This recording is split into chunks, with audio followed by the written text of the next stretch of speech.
जय श्री महाकाल, जय माँ शमशान काली। सभी भक्तों को शिव शक्ति दरबार में आपका स्वागत है। और जो बच्चे नए हैं, जो लोग नए हैं, वो यूट्यूब चैनल को कृपया सब्सक्राइब कर लें ताकि आगे ऐसी नॉलेजेबल वीडियोस आपको मिलती रहें, इन्फॉर्मेटिव वीडियोस। तो आज का जो टॉपिक है, जो विषय वो ये है कि पहले तो ये कि शमशान क्या है, और दूसरी बात, एक साधक शमशान क्यों जाता है, कोई व्यक्ति शमशान क्यों जाता है, क्या होता है वहां जाने से, क्या करता है वो वहां जाके, क्या मिलता है उसे वहां जाके। तो पहली चीज, शमशान क्या है। शमशान वो स्थल है, शमशान वो भूमि है जहां जाके किसी भी व्यक्ति को, साधक को मुक्ति का बोध होता है। पहली बात, जो आम जनमानस होती हैं, देखो आपने देखा होगा, सभी जानते हैं, बच्चा बच्चा भी जानता है कि अंतिम यात्रा शमशान घाट में होती है। जब कोई व्यक्ति, जिसकी भी मृत्यु होती है, तो उसे शमशान ले जाया जाता है। हिंदू धर्म में, हमारे सनातन संस्कृति में शमशान लेके जाया जाता है। क्यों ले जाया जाता है? शमशान में पंच महाभूतों का वास होता है। पहले वहां पे पंच महाभूत मौजूद होते हैं, ठीक। अग्नि, वायु, जल, आकाश और भूमि तत्व, पंच तत्व वहां मौजूद होते हैं। और सबसे बड़ी बात, शमशान में स्वयं सृष्टि को रचने वाले, सृष्टि को पालने वाले, सृष्टि के संहारक श्री अघोरेश्वर महाकाल का वास होता है। अब कुछ लोग बोलेंगे अघोरेश्वर महाकाल कौन है? तो वो शिव जी का ही स्वरूप है, और शिव जी का वो स्वरूप जिसमें कि वो अघोरी रूप में रहते हैं। ठीक है, इसके बारे में डिटेल में बाद में बात करेंगे। पर पहली चीज ये कि क्या होता है शमशान घाट जाने से। शमशान वो स्थल है जहाँ पे हर जीवात्मा को मुक्ति मिलती है। हर जीवात्मा की एक, जो अभी चल रही यात्रा होती है, उस यात्रा का अंत होता है। एक पुरानी यात्रा का अंत होकर नई यात्रा आरंभ होती है शमशान में। ठीक है, शमशान में जब कोई भी, जिसका भी जैसे देख लो, सभी जानते हैं कि भाई जो भी जन्म लेके आए उसको मरना तो है ही, उसका मरण भी निश्चित है। तो जो जिसका जीवन है उसका मरण भी निश्चित है। तो जो यहाँ पे इस मृत्यु लोक में, इस पृथ्वी पर, धरती पर जन्म लेके आया है, तो उसकी मृत्यु भी निश्चित है ही है। एक निर्धारित समय पे उसकी मृत्यु भी होगी, उसे भी ये मृत्यु लोक छोड़ना पड़ेगा। तो वो जो शरीर होता है उसको शमशान लेके जाया जाता है उसके बाद उस व्यक्ति के, और वहाँ उसकी इस यात्रा का अंत होके एक नई यात्रा आरंभ होती है।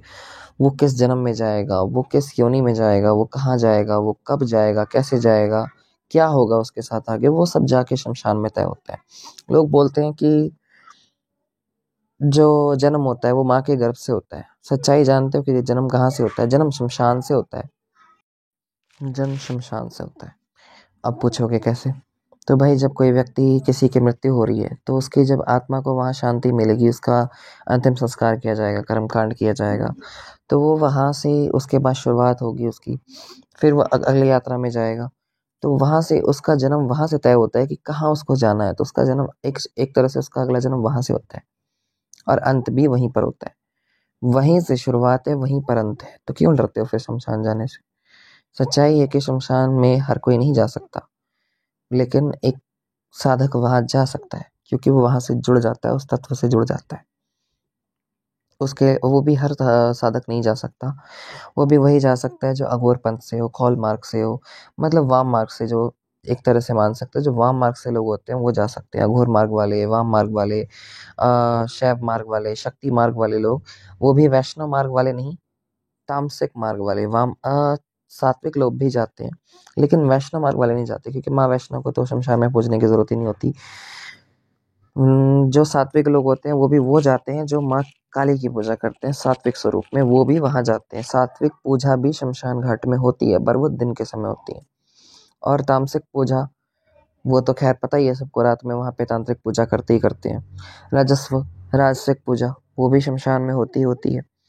तो वो सबका अपना अपना मार्ग होता है, कौन कैसे जाता है। और एक साधक, अब बात आती है, ये तो बात होगी शमशान होता क्या है। शमशान में सबसे पहली बात, शिव जी का वास होता है, माँ शमशान काली का वास होता है, ठीक है, शमशान भैरव का वास होता है। शमशान में कई शक्तियों का वास होता है, अच्छी भी और बुरी भी। अब एक चीज़ बताओ, अब तुम बोलते हो कि शमशान जाके हमारे साथ ये हो गया, वो हो गया। अब एक बात बताओ, तुम्हारा कोई घर है, तुम अपने घर में किसी को भी अनजान को आने दोगे? नहीं आने दे सकते ना। तो वो ऐसे ही वो भी किसी के लिए घर है। एक साधक के लिए वो एक घर की तरह होता है, एक अघोरी के लिए तो वो घर की तरह होता है। ठीक है, शमशान साधक के लिए वो घर जैसा होता है, उसके लिए शमशान नहीं होता, उसके लिए वो घर जैसा होता है। ठीक। और वहाँ जो भूत पिशाच वास करते हैं, जो जिन, प्रेत, मशान, खबीज, ये सब जो भी वास करते हैं, ये कलवा, ये सब जो भी वास करते हैं वहाँ पे, तो उनके लिए भी वो घर है। तब तुम उनके बिना परमिशन के अंदर जाओगे तो वो तो डिस्टर्ब होंगे, वो तो परेशान होंगे ना। तो उनको तो अजीब लगेगा ही, तो वो भी फिर परेशान करना शुरू कर देते हैं। और कुछ प्रवृत्ति कुछ लोगों की ऐसी होती है, जीते जी भी और मरने के बाद भी, कि वो किसी को परेशान करना नहीं छोड़ते। तो उस तरह के लोग होते हैं जो वहाँ परेशान करते हैं। वरना वहाँ पे तुम जाके अगर पूजा पाठ करो तो तुम्हें कोई परेशान नहीं करता, लेकिन उसके लिए तुम्हारे सर पे गुरु का हाथ होना चाहिए, गुरु की आज्ञा होनी चाहिए, कवच होना चाहिए। उसके बहुत सारे नियम होते हैं जो कि पालन करने पड़ते हैं। तो उसके लिए नियम पालन करके जाना पड़ता है, गुरु आज्ञा से, गुरु का हाथ रखवा के गुरु दीक्षा लेकर जाना पड़ता है।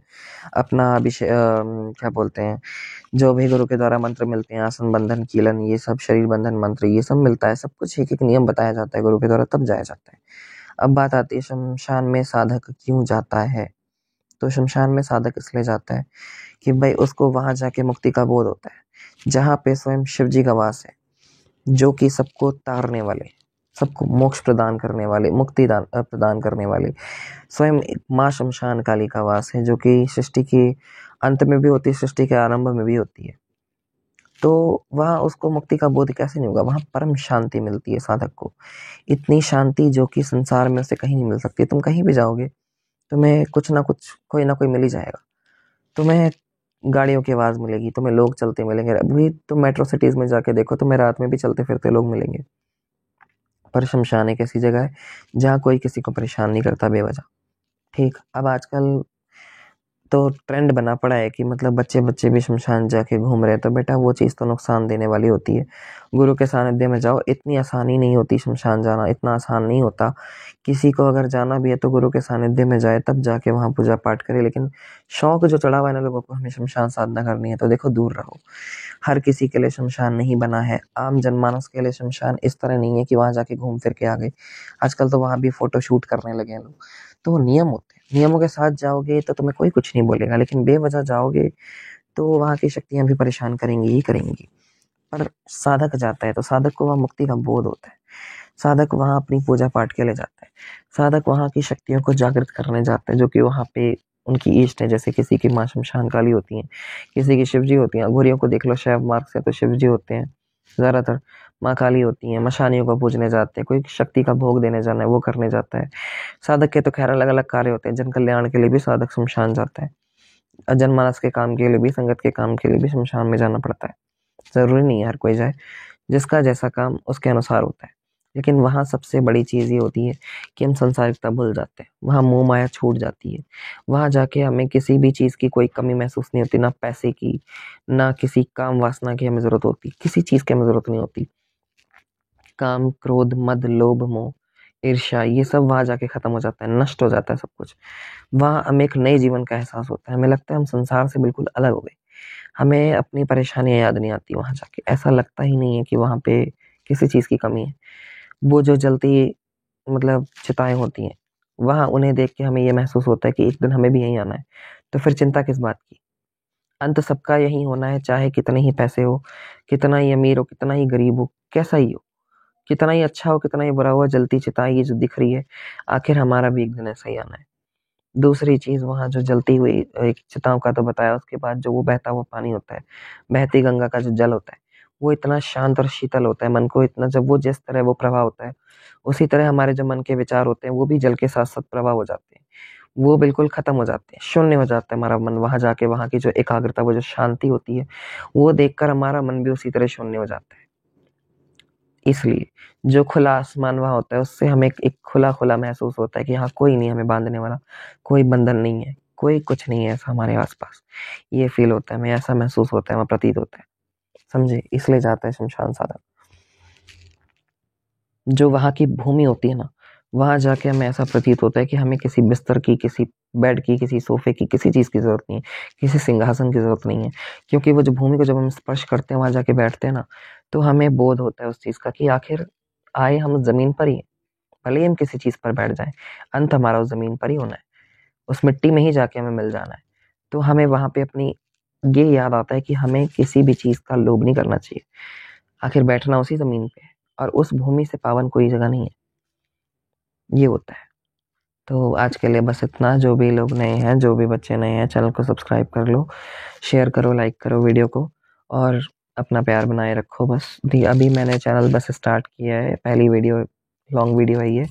तो धीरे-धीरे जैसे-जैसे अब जिसको भी जिस भी टॉपिक पे वीडियो चाहिए, कई बच्चे क्योंकि पूछ रहे थे शमशान के बारे में, तो इस वजह से मैंने बना दी। तो और भी जिस-जिस टॉपिक पे तुम्हें वीडियोज़ चाहिए मुझे बता दो, बाकी मैं बनाता रहूँगा धीरे-धीरे जैसे-जैसे टाइम मिलेगा, थोड़ा मैनेज करके। तो आज के लिए इतना। जय श्री महाकाल, जय माँ शमशान काली।